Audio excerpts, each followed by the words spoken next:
અંદર પુણ્યનો ઉદય થયો છે અને આ પુણ્યના ઉદયના થકી જીવ તો આ પુણ્યનો સદુપયોગ યોગા પુણ્યથી કાંઈ જ નવું વળી પાછો પુણ્યનો બંધન તારા જીવનની અંદર કર. દરેક પુણ્યના ઉદયની અંદર શાસ્ત્રકાર નિબંધ કહે છે આપણી પાસે બે પ્રકારની વૃત્તિ હોય છે, એક છે પાપની વૃત્તિ, એક છે પુણ્યની. પુણ્યના ઉદયની અંદર આવતી તમારે મગજની અંદર આવતી પુણ્યની વૃત્તિ તમને મોક્ષની નજીક પહોંચાડે છે અને જો તમારા મનની અંદર પાપની વૃત્તિ આવે છે તો એ પાપની વૃત્તિ તમને દુર્ગતિના ભેદ કરી દે. ચાલતી વાત આપણી 5 જેનાથી આપણે મોક્ષ જઈ શકીએ એવી 5 વસ્તુઓની વાત આપણી ચાલતી હતી. એની અંદર સૌથી પહેલું છે સમય. ભગવાન વિષ્ણુને સમય ટોક મળ્યો છે. બીજા નંબરની અંદર આપણને સમજ શક્તિ પણ જોરદાર મળી છે. આપણે સમજી શકીએ છીએ, આપણે જાણી શકીએ છીએ નિયમના ભાવની અંદર કેવું એની પાસે એવી સમજ શક્તિ હતી અને એની કારણે એની ભૌતિક પરંપરા વધતી જ જાય છે. ત્રીજા નંબરની અંદર ગઈકાલે વાત કરી સામગ્રી. સામગ્રી પણ આપણને ઉત્તમ મળી, પરમાત્મા મળ્યા, ગુરુ ભગવાન મળ્યા અને શાસ્ત્રકાર એમ કહે છે ભગવાન મળ્યા, ગુરુ મળ્યા અને છતાંય આપણને જો પુણ્યના ઉદયની અંદર હજી આપણને પુણ્યનો બંધ કરવાનો ભાવ નથી આવતો તો આ મળવું બધું દુર્લભ, મળવું બધું નકામ, મળેલું બધું જ વ્યર્થ. સાચું બોલો, પુણ્યનો ઉદય થાય ત્યારે સૌથી પહેલા તમને શું યાદ આવે?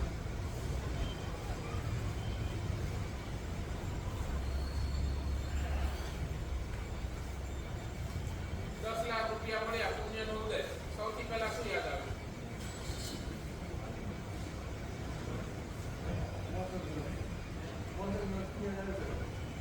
10 લાખ રૂપિયા મળે સૌથી પહેલા તમને શું? 10 લાખ રૂપિયા એટલે પુણ્યનો ઉદય, બરાબર. અને એની અંદર તમને સૌથી પહેલા ભગવાન યાદ આવે, ભગવાનના સાધુ યાદ આવે કે તમારો સંસાર જ યાદ આવે. બસ તો આ પુણ્યના ઉદયની અંદર તમે શું કર્યું? પાપનો જ બંધ કર્યો, દુર્ગતિ ભેગા થઈ જાય.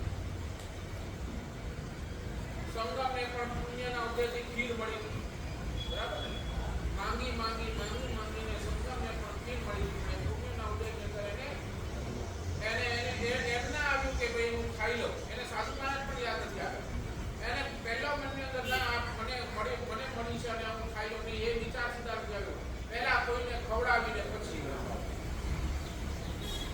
પુણ્યના ઉદયથી મળેલી ખીર એ વેચવા માટે નીકળો નહીં, ચાલો પહેલા બીજાને ખવડાવો પછી ખાઓ. અને એને એ પુણ્યનું નસીબ હજી એનો જોરદાર હતો એટલે એને સાધુ ભગવાન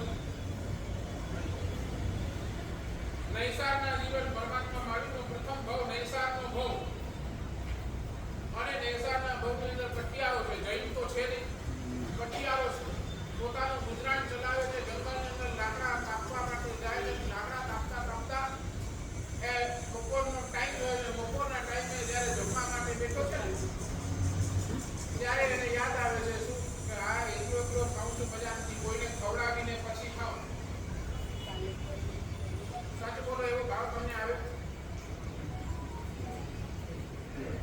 જમવા માટે બેઠા હો ત્યારે તમે ક્યારેક મનની અંદર એવો પ્રશ્ન થાય કે નહીં મારે સાહેબ આ આપણા સમયની અંદર મારા સાહેબ બિરાજમાન છે,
ચોક્કસ પાપ જ બંધાવાનું છે, ચોક્કસ પાપના કર્મને ભોગવવું જ પડશે એવા એ દરેકે દરેક અધિકરણને પણ ઉપકરણ બનાવી શકે છે જો એ જીવ થાય તો.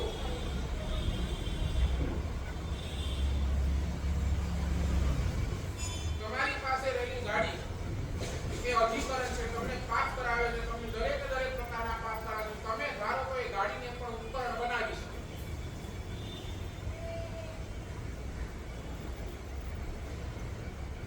નહીં.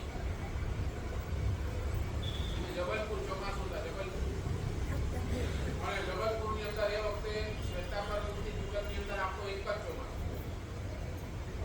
ઘણા લોકો લાંબેથી રહેતા.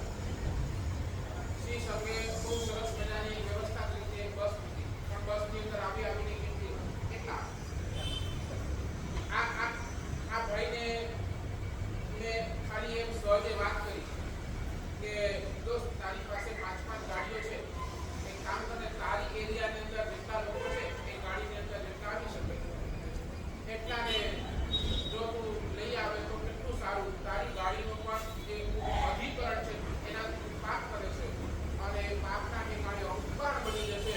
કઈ રીતે આપણે જીવવંત શ્રવણનો એનાથી લાભ થઈ જશે. અને એને કીધું સાહેબ આજથી મારી પાસે ગમે 4 ગાડીઓ છે, 5 ગાડીઓ છે, એમાંથી 2 ગાડી સાહેબ રોજ સવારના જેમને પણ આવવું હોય એના ઘરેથી પિકઅપ કરશે, વ્યાખ્યાન હોલની અંદર લઈ આવશે અને વ્યાખ્યાન પૂરું થાય પછી પાછા એના ઘર સુધી ડ્રોપ કરશે. આ રોજ સાહેબ લાભ મને જોઈએ. અધિકરણને પણ ઉપકરણ કરો. તમે ધારો તો શું ન કરી શકો.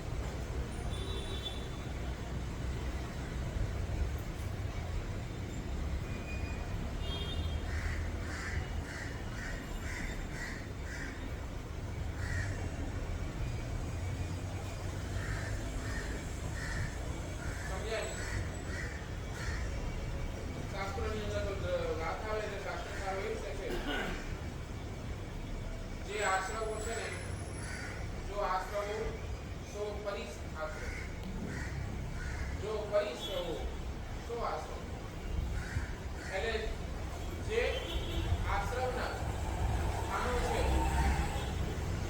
એ સંવરના સ્થાનો છે અને જે સંવરના સ્થાનો છે એ પણ આશ્રવના સ્થાનો બની શકે. આશ્રવ એટલે કર્મનું આવું અને સંવર એટલે કર્મને રોકવું.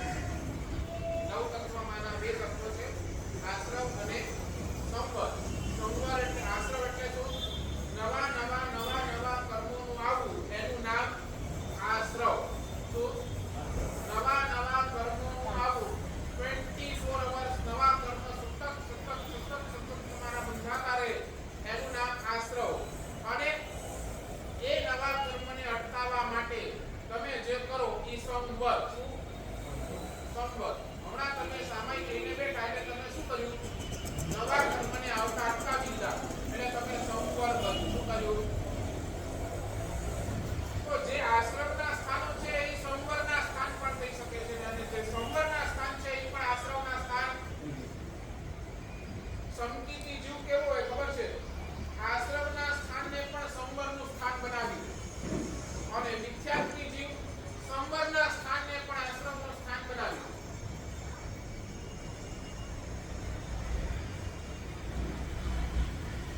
મિથ્યાત્વી જીવ દેરાસરમાં આવીને પણ ગાળ બોલી શકે છે, બરાબર? આ સંવરનું સ્થાન છે એને આપણે આશ્રમનું સ્થાન બનાવ્યું. અને સંકીર્તી જીવ પોતાના દુકાનની અંદર આવેલા સાધર્મિકની પણ સાધર્મિક ભક્તિ કરીને પોતાની દુકાન જે આશ્રમનું સ્થાન છે એને સંવરનું સ્થાન બનાવ્યું.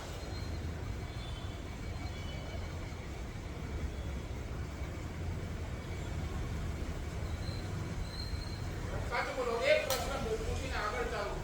તમારું પુણ્ય તમને તારશે કે ડૂબાડશે? એટલું બોલ્યું બસ.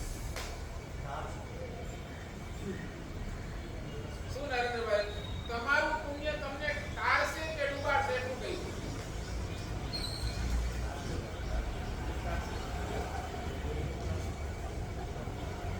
તમારું પુણ્ય તમને તારશે કે ડૂબાડશે? શું રસીલાલભાઈ? બરાબર ને? 100% આ જ વાત આવશે. તમારું પુણ્ય તમને તારશે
ઉદયની અંદર એને બધું ક્ષમતાથી સહન કર્યું, બધું જ. અને એ ક્ષમતાથી સહન કરવાના કારણે એ વળી પાછા નલિની મૂળ વિમાનની અંદર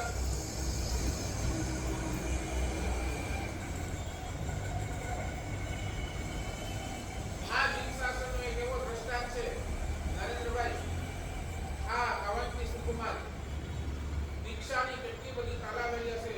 રાતના સમયની અંદર દીક્ષા કરી. ક્યારે? રાતના. દિવસના નહીં, કોઈ સંઘ હાજર નથી. રાતના સમયે નહીં. મને તો દીક્ષા આવી કે પપ્પા મમ્મીને પૂછ્યા નહીં, પૂછવું નહીં, પોતાના હાથે રોજ કરી દીધી. રાતના સમયે દીક્ષા અને ગુરુ ભગવંતે એના ભાવ જોઈને એને દીક્ષા આપી દીધી.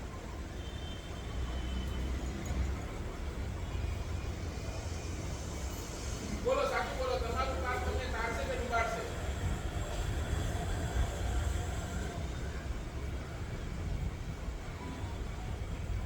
પાપના ઉદયની અંદર તમારી પાસે જો સદબુદ્ધિ છે તો બચી ગયા, અને પાપના ઉદયની અંદર દુર્બુદ્ધિ આવી તો ખલાસ.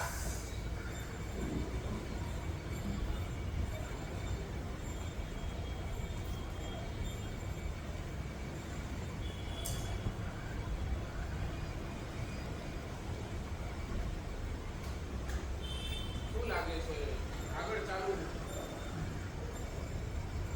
ક્યાં આપણે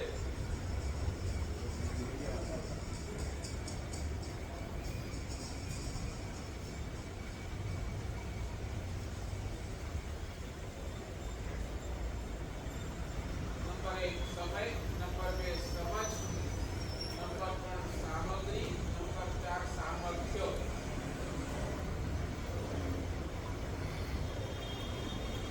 સામર્થ્ય એટલે તાકાત.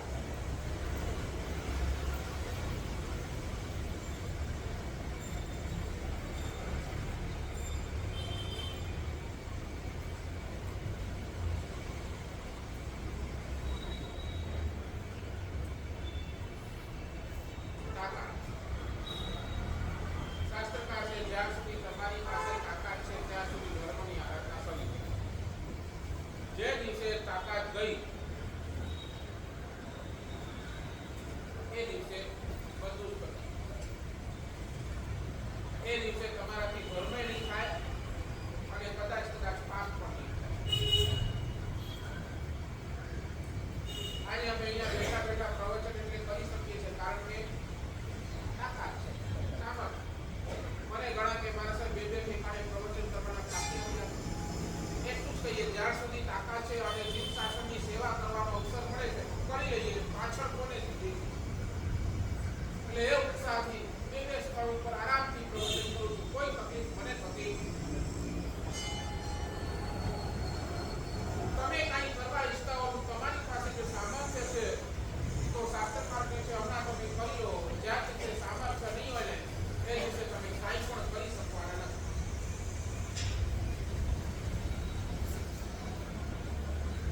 તમે ચાહે ભલે કરોડપતિઓ કે તમે ચાહે ભલે લખપતિઓ ગમે એવી સ્થિતિ તમારી હોય પણ જે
દર્શન તમારી પાસે રોજ પ્રભુ પરમાત્માને દેરાસર જાઓ ને ભાઈ રોજ ધન્યવાદ આપો, રોજ ધન્યવાદ.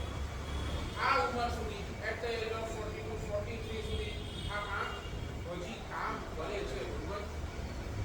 તારા દર્શન થઈ શકે છે, તારા આ આગમ ગ્રંથોનો સ્વાધ્યાય થઈ શકે છે. એના માટે ભગવાન રોજ રોજ રોજ તને કઈ દિવસે પાપનો ઉદય આવશે ને ક્યાં આ ખલાસ થઈ જશે પછી કાંઈ નહીં કરી શકતી. જેટલું મળ્યું છે ભગવાન એની અંદર બસ હવે આ દર્શન શક્તિ મળી છે, આ પુણ્યનો ઉદય મળ્યો છે, એનાથી પાપો કરવું જ.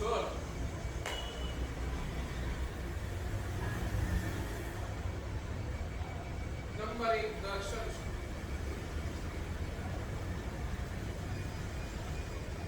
નંબર 2 શ્રવણ છે.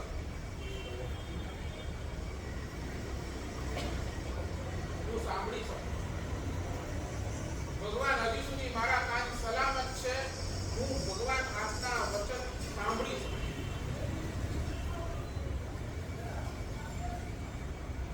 એટલે સમજી લેજો, પૈસા ઘટશે ને પૈસા ત્યારે કદાચ તમને અસમાધિ થશે કે નહીં થશે એની કોઈ ગેરંટી નથી, પણ ચોક્કસ એક વખત આંખ ગઈ અથવા તો એક વખત કાન ગયો ને તો અસમાધિ ચોક્કસ આવશે. અને ત્યારે ટકવું બહુ મુશ્કેલ, બહુ મુશ્કેલ.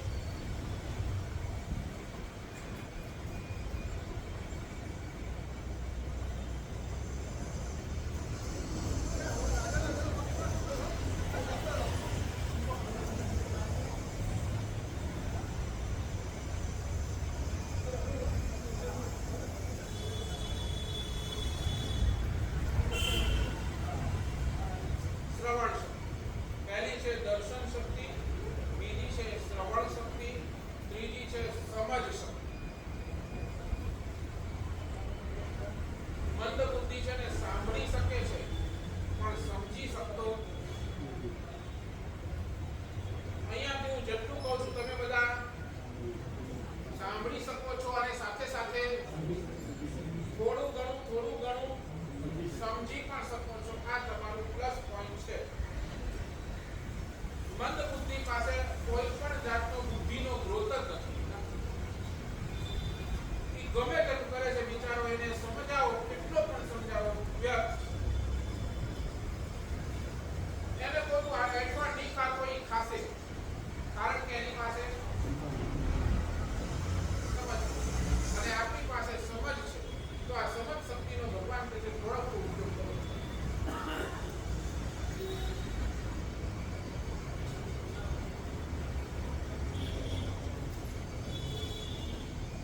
અમને શાસ્ત્રકાર એવું કહે છે, તમે કહો સચી મારી સદગતિ થશે કે નહીં, મારો મોક્ષ થશે કે નહીં, આ સાધુપણું મને તારશે કે નહીં, એની પહેલી ખાતરી શું?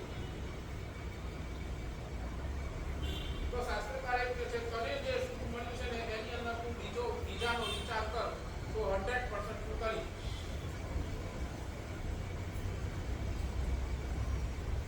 દસ વૈકાલિક સૂત્ર એની અંદર શાસ્ત્રકાર ભગવાન ચોખ્ખું કહી દે છે, ચોખ્ખું સાધુને જે પણ મળે છે એ જો એની અંદર બીજાનો ભાગ નથી રાખતો તો એ ગયો. સમજ્યા કે નહીં સમજ્યા? સાધુને જે કઈ મળે છે એની અંદર એ બીજાનો ભાગ નથી રાખતો. બીજાનો સમજાય ને, મને ગોચરી હું ગયો અને ગોચરી સરસ મજાની ગોચરી મળી અને એ ગોચરી મળ્યા બાદ હું એ ગોચરી નહીં આ તો હું જવાબ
બીજી બાજુ અખોડે પણ છે. કારણ મારું સુખ એ મારા માટે, અને હકીકત તો મારા માટે પણ નહીં, ખાતો શું પોતાના માટે તો નહીં જ.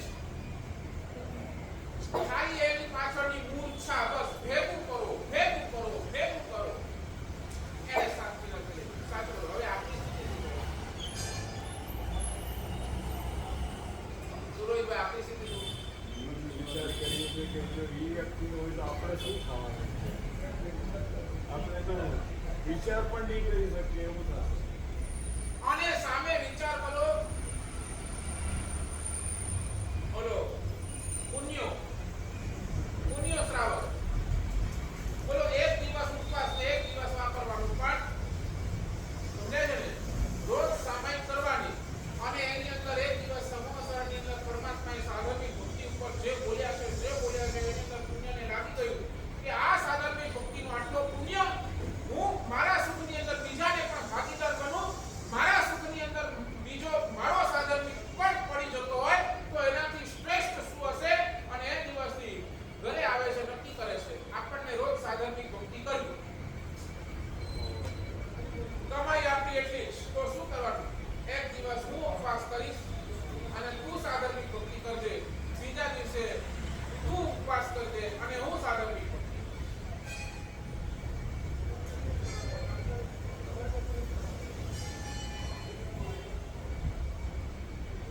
આ સમજ.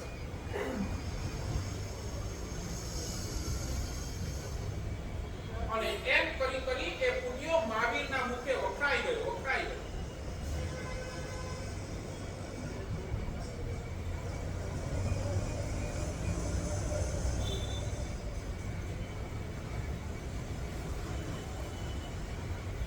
સાચું બોલો. હરીનો એક ટેનિસ બોલ અહીંયાથી ઉપર ફેંક, શું થવાનું? પાછો નીચે જવાનું, બરાબર? અને એક ટમાટર અહીંયાથી ઉપર ફેંક નીચે આવે, શું થાય? છૂટો થઈ જશે. ટેનિસ બોલ જેવો હતો એવો જ રહેશે.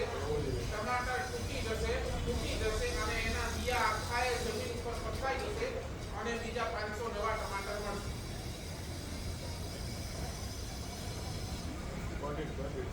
સમજાય છે? એક ટેનિસ બોલ તમે ઉપરથી નીચે ફેંકો, નીચે આવશે, એમાંથી કાંઈ નવો ટેનિસ બોલ મળશે તમને? પણ એક ટમાટર ઉપર ગયો તો ઉપરથી નીચે આવ્યો, તૂટી ગયો, તો શું થશે?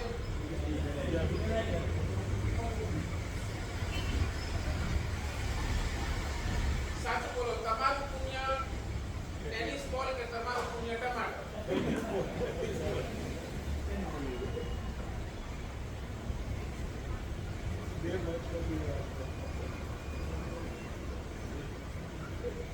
નહીં સમજ્યા?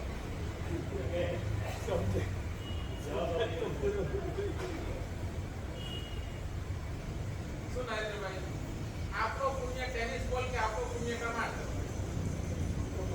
એમે ટમાટર ઘણા મોંઘા છે આપણે.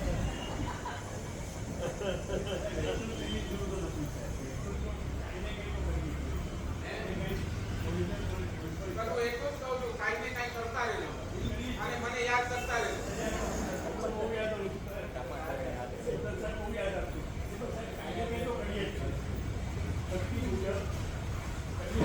બસ મારા સુખની અંદર હું બીજાનો ભાગ રાખું, બસ. પણ કરીએ એટલે રોજ. પછી તું 10 દિવસ કરો ને પછી એક દિવસ તમે વળી પાછો કોઈ ભૂતું નહીં આવે. દરરોજ કાંઈ નહીં.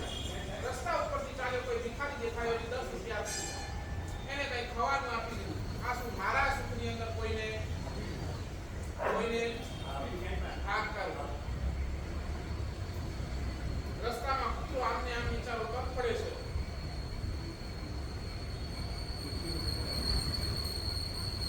આ સમય સુધી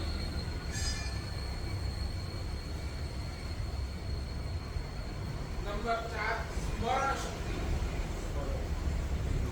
સ્મરણ એટલે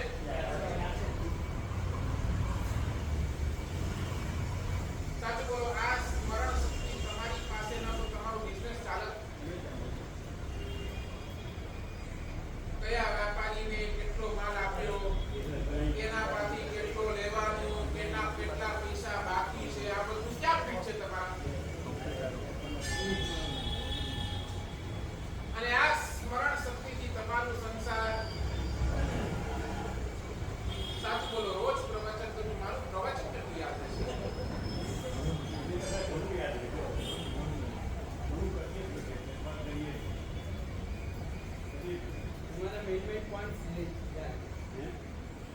પોઈન્ટ યાદ છે સાહેબ.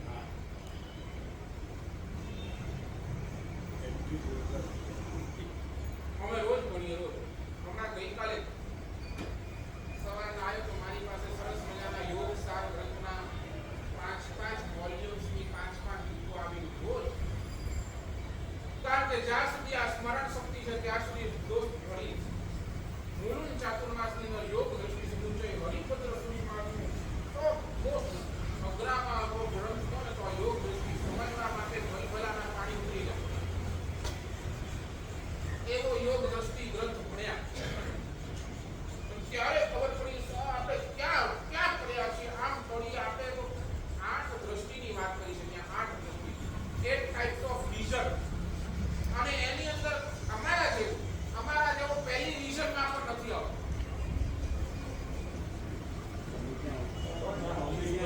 એ વિચાર્યું અમારા જેવા માટે પણ લેવું આ પહેલી વિઝન માટે પણ આપવાના 15 પોઈન્ટ્સ આપ્યા છે. આ 15 પોઈન્ટ્સ તમારી પાસે છે. તમે પહેલી વિઝન એમાં અમે પણ થયેલ છે.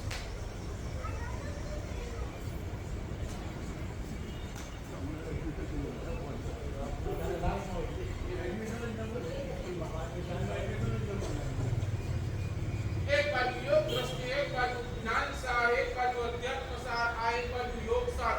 આવા ટોપ ગ્રંથો વાંચીએ છે ને ત્યારે અમને ખબર પડે છે વેર ટુ બી સ્ટેન્ડ.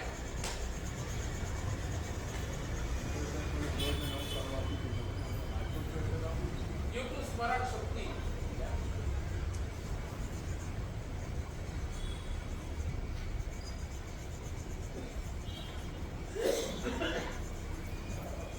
એટલે શાસ્ત્રકાર ભગવંતો આ વારંવાર કહે છે દોસ્ત હમણાં તારી પાસે સ્મરણ શક્તિ છે. તારી બિઝનેસની ભલે તું ગમે તેટલી વાતો યાદ રાખી પણ એક સાથે આ પણ યાદ રાખ. હું તમને કેમ લખવાનું કહું છું કેમ વારંવાર તમારા સ્મરણની અંદર આ પોઈન્ટ્સ ચાલુ રહે. નહીં આ હું શું કરું છું, આ હું શું કરું છું.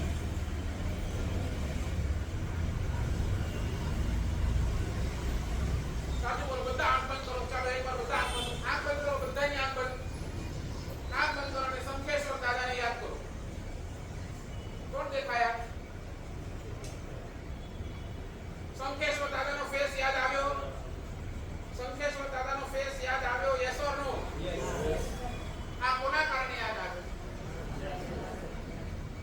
સાચું બોલો. ક્યારે ધન્યવાદ આપજો. આંખ બંધ કરો અને શંખેશ્વર દાદા તું દેખાઈ જાય. આંખ બંધ કરો અને હે ગિરનારના નેમના દાદા તું દેખાઈ જાય. આંખ બંધ કરો અને શત્રુંજયના હે આદેશ્વરના દાદાના દર્શન થઈ જાય. ક્યારે ધન્યવાદ આપ્યો?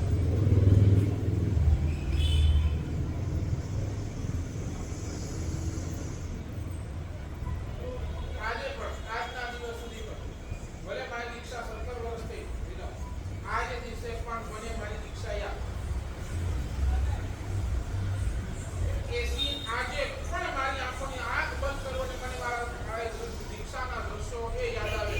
એ અચલ ગચ્છામી કોટી ગુરુદેવ સાગર સુરી, એ દાદા ગુરુદેવ કલાપક સાગર સુરી, એ વિશાળ સમણ સમુદાય, એ સાગરીજી સમુદાય અને એ ચતુર્વિંશની અંદર મારી એકની 13ની દીક્ષા એક સાથે એક મંડપની અંદર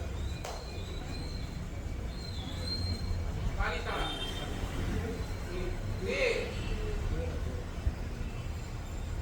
એ મંડપ આજે પણ યાદ આવે. દ્રશ્ય આજે પણ યાદ આવે. એ ગુરુદેવના હાથેથી રજોહરણ પડ્યું એ આજે પણ યાદ.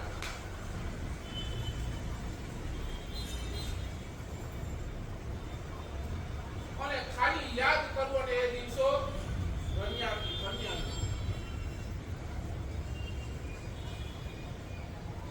ઇઝ ડ્યુ ટુ સ્મરણ શક્તિ. સાચું બોલો. તમારી પાસે આવા સ્મરણો કેટલા?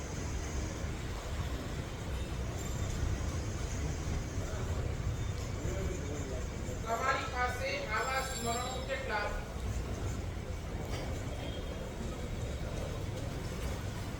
આંખ બંધ કરો અને તમને આ જ યાદ આવે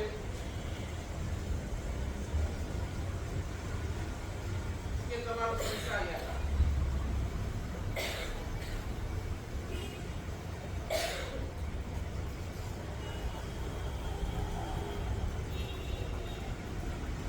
શું લાગે છે રતિલાલભાઈ?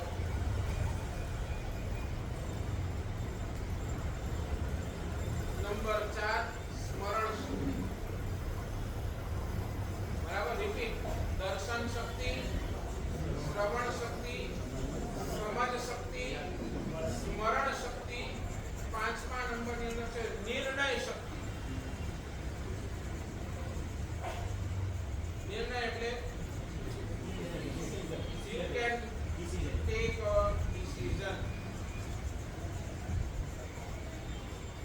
દીક્ષા ક્યારે મળી મને? ત્યારે મેં નિર્ણય લઈ લીધો. એ નિર્ણય લઈ લીધો, બસ હવે મારે દીક્ષા જ લેવી. એની પહેલા મેં કેટલાય પ્રવચનો સાંભળ્યા, કેટલાય પ્રવચનો સાંભળ્યા બાદ એક વખત સમજ નક્કી થઈ, સમજ પાકી થઈ પછી અને એ સમજના આધારે મેં નક્કી કરી લીધું, ડિસિઝન લઈ લીધું કે નહીં, હવે મારે દીક્ષા જ લેવી છે. આ દીક્ષા મળી due to my own decision. આ નિર્ણય શક્તિ તમારી પાસે છે. બરોબર, અઠ્ઠાઈ કરવી છે, ક્યારે કરી શકશો? બરાબર ને? પરીક્ષા આવી રહ્યા છે. નિર્ણય શક્તિ મારી પોતાની. આ વખતે મારે પોઝિશનની અંદર કાંઈક કરવું છે.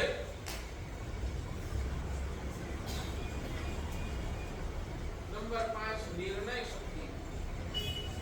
નંબર 6 સંવેદન શક્તિ. સંવેદના એટલે ફીલિંગ, હૃદયની લાગણીઓ.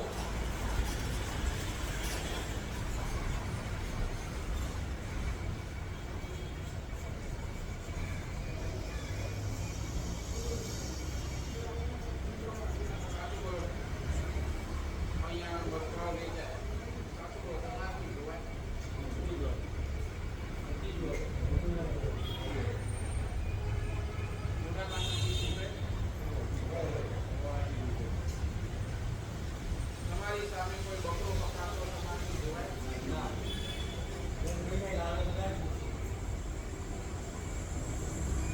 મારી વાત અમે સાઉથનો વિહાર ચાલતો ભોપાલ મધ્યપ્રદેશ નીકળ્યા, ત્યાંથી એમપીથી મહારાષ્ટ્ર આવ્યા, મહારાષ્ટ્રથી કર્ણાટક આવ્યા. એ એક જ વર્ષની અંદર લગભગ એ વર્ષે અમારો 2300 કિલોમીટરનો વિહાર હતો. એમપીથી નીકળ્યા, મહારાષ્ટ્ર આવ્યા, મહારાષ્ટ્રથી અમે કર્ણાટકની અંદર એન્ટર થયા, કર્ણાટકથી અમે તમિલનાડુ આવ્યા. કોઈમ્બતુર પ્રતિષ્ઠાનો પ્રસંગ હતો જેઠ મહિનાની અંદર અને અમે તમિલનાડુની અંદર એન્ટર થયા અને તમિલનાડુનું એક ગામ છે સેલમ. તમે સાંભળ્યું? સેલમ. આપણો જૈન સમાજ ખૂબ સમૃદ્ધ છે. ત્યાં મારવાડીના લગભગ 250 ઘરો છે, દેરાસર છે, ઉપાશ્રય છે, સરસ મજાની વ્યવસ્થા છે. હવે વિહાર કરીને સેલમ શ્રી સંગે સામયું નક્કી કર્યું કે મહાત્મા પધારે છે, ઘણા વર્ષો પછી મહાત્મા આવે છે, એટલે સાધ્વીજી ભગવંતોનો અવર જવર થાય. સાધુ ભગવંતો, આચાર્ય ભગવંતો આજુનો અવર જવર ઓછું, એટલે સંઘને ભાવના થઈ કે આપણે સામયું. હવે જે સામયાનું સ્પોટ એનો સવારના વિહાર વાળા બધા આવી ગયા હતા. વિહાર વાળા આવીને અમને ત્યાં ઉભા હતા. વિહાર સામયાની જે પાસે લોકો ભેગા થાય, બરાબર, અમે ત્યાં મારી સામે, મારી પાછળ ખબર નહીં કોઈ દુકાન છે, બંધ નથી. હવે સવાર 7:30 વાગે હવે આટલી વહેલું કોણ તો બંધ હશે. સવારના અમે અહીંયા બસ ઊભા છે. મારા સાહેબ ગુરુદેવ અહીંયા ઊભા હતા, હું અહીંયા ગુરુદેવ વિચાર પર રાજશેખરમાં ને હું અમે ત્રણે ઊભા હતા અને બરાબર અમે આમ ઊભા છે એની 5 મિનિટ નહીં થઈ હોય પાછળથી બોલો એક માણસ આવ્યો અને બોલા ભઠ્ઠીમાંથી ગરમા ગરમ ઓલો ડુક્કર હોય ને, ડુક્કર એવું આમ કરીને મારા સામે આમ આડીને મારી સામે આમ ધડામ કરીને આમ ના કોને ડુક્કર સમજે ને આ એ બી ગયેલે એ આખું આમ ભઠ્ઠીની અંદર લાલ ચોળ થયેલો એ ધડામ કરીને મારી સામે મૂક્યો. મેં કીધું આ શું સાહેબ? અંદર તો રોજતા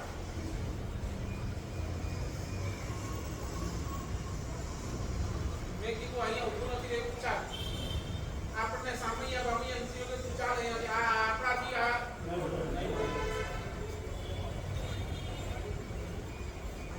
અને એ વખતે હૃદયમાંથી ચીસ નીકળી ગઈ. આ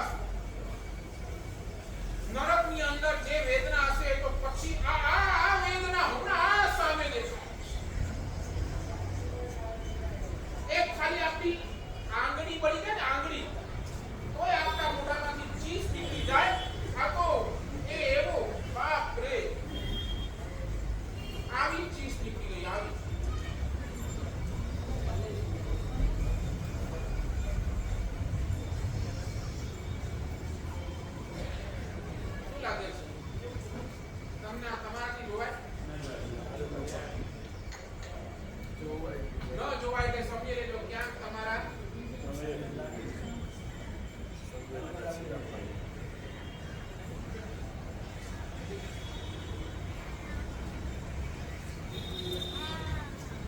દરેક ક્યાંક કોઈ રસ્તાની અંદર એક્સિડન્ટ થાય જોવાય શું ન જોવાય? આ તો બધા ત્યાં ઉભા રહીને આમ સેલ્ફીઓ કાઢે ને ફોટાઓ કાઢે. સમજાય છે? આ હૃદયનું સ્થળ, આ સંવેદનાનું સ્થળ કેટલો નીચું.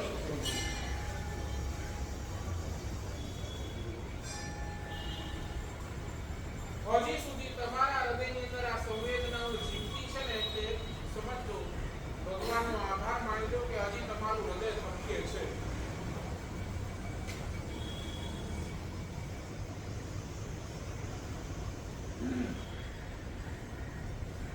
સમજાય છે? દર્શન શક્તિ, શ્રવણ શક્તિ, સ્મરણ શક્તિ, સમજ શક્તિ, નિર્ણય શક્તિ, આ પાંચમાં છે ને, આ પાંચમાં કદાચ તમારી મહેનત હશે, યાદ રાખવા માટે તમે મહેનત કરતા હશો, બરાબર ને? સમજવા માટેનો પ્રયત્ન તમે કરો છો, જોવા માટેનો પ્રયત્ન તમે કરો છો, સાંભળવા માટેનો પ્રયત્ન તમે કરો છો, ડિસિઝન તમારું પોતાનું તમે લઈ શકો છો. આ પાંચ છે ને તમારા થકી કદાચ થાય છે, પણ હજી સુધી આ હૃદય ધબકે છે ને એ સમજી લેજો. હજી સુધી આ સંવેદનાઓ હૃદયની અંદર છે ને, ઇઝ ડ્યુ ટુ ઓન્લી પરમાત્માની કૃપા.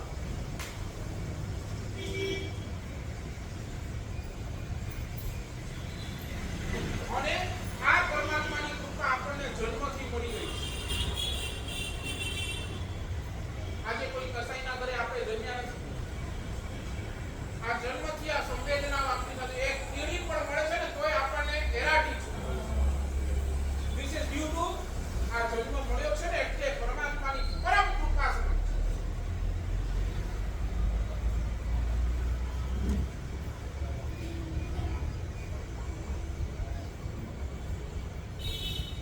સાચું બોલો, આ પુણ્યના ઉદયથી મળેલો આ સામર્થ્ય, એનો ઉપયોગ તમે ક્યાં કરો?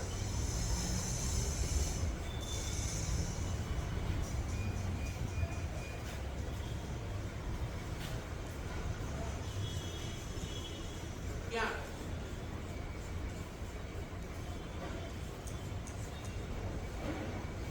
ક્યાં કરો છો? તમારી દર્શન શક્તિ ક્યાં?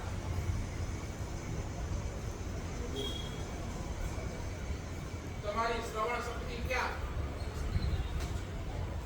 લોકોની નિંદા સાંભળવામાં કે પ્રભુના વચન સાંભળવામાં? બોલો, 24 કલાક એનો ઉપયોગ ક્યાં? 24 કલાક શું જોવા? એક પરમાત્માના દર્શન, એક ગુરુ ભગવાનના દર્શન, એક સાધકના દર્શન. એના માટે કે વલ્ગર ખાલી પોપટના પોસ્ટર અને ખાલી પોપટની આવી બધી નકામી ચીજો જોવા. 24 કલાક તમારા સ્મરણની અંદર શું?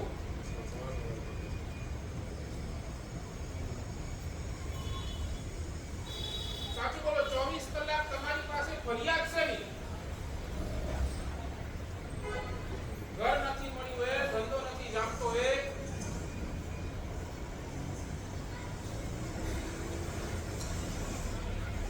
શેની?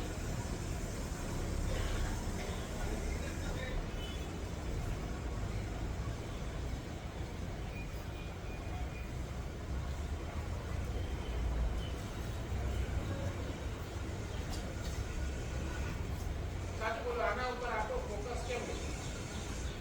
ભગવાન, હું તારા દર્શન કરી શકું છું, ભગવાન તારા વચનોને હું સાંભળી શકું છું, ભગવાન તારા માટે હું રડી શકું છું. આના ઉપર આપણો ફોકસ કેમ?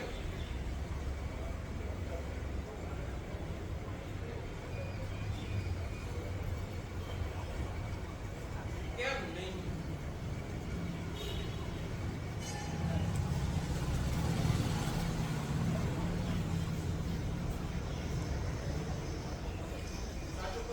તમારા આખોએ સંસાર છે ને બે ઉપર ચાલે.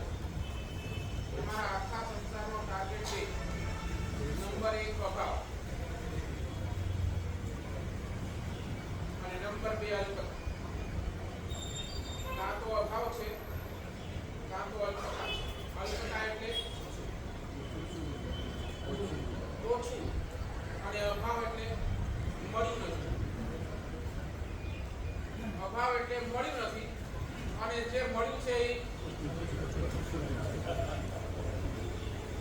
તમારી સંસારની વ્યાખ્યા આ છે. બોલો શું છે?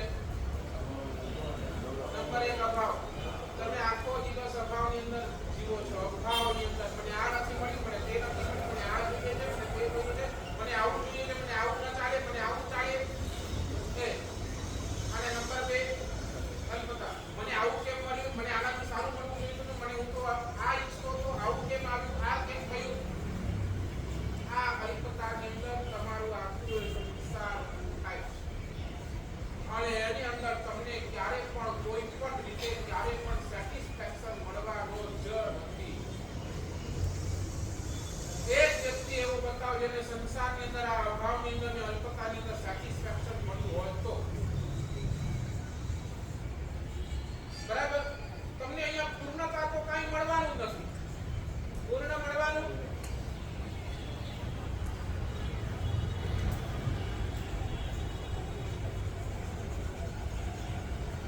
પૂર્ણતા તો કાંઈ તમને અહીંયા મળવાનું જ નથી. પછી કેમ વારંવાર તમારી આ ફરિયાદ છે? કેમ વારંવાર? સમજાય છે હું શું કહેવા માંગુ છું? સંસારના ક્ષેત્રની અંદર તમારી પાસે અભાવ છે, અલ્પતા છે. તમે ક્યારે પણ પૂર્ણ તો એ કરી જ શકવાના નથી. તમારા જીવનના છેલ્લા ઘડી, છેલ્લા શ્વાસ સુધી તો પછી જીવ કહે છે તું કેમ એની ફરિયાદ, કેમ એના માટે વિચારના, કેમ એના માટે ટેન્શન, કેમ એની જ તમે તું વિચારના કરતી હોય.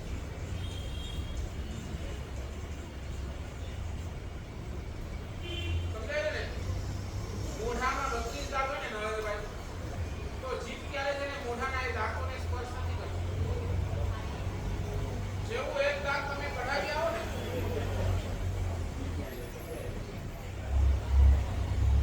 એટલે તમને રસ ક્યાં છે?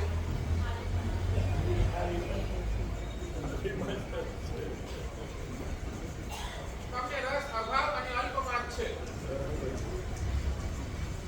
તમારું રસ 24 કલાક અભાવ અને અલ્પની અંદર જ રહે છે. એટલા માટે તમે આ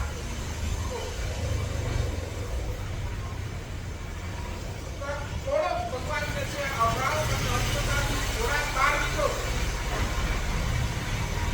અને તમને શું પ્લસ પોઈન્ટ મળ્યું છે ને એ એકવાર જોઈને તો જુઓ.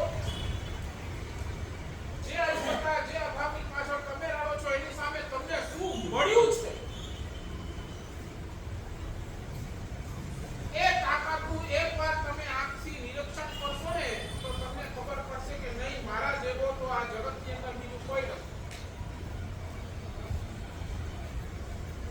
સમજાય છે? Yes or no?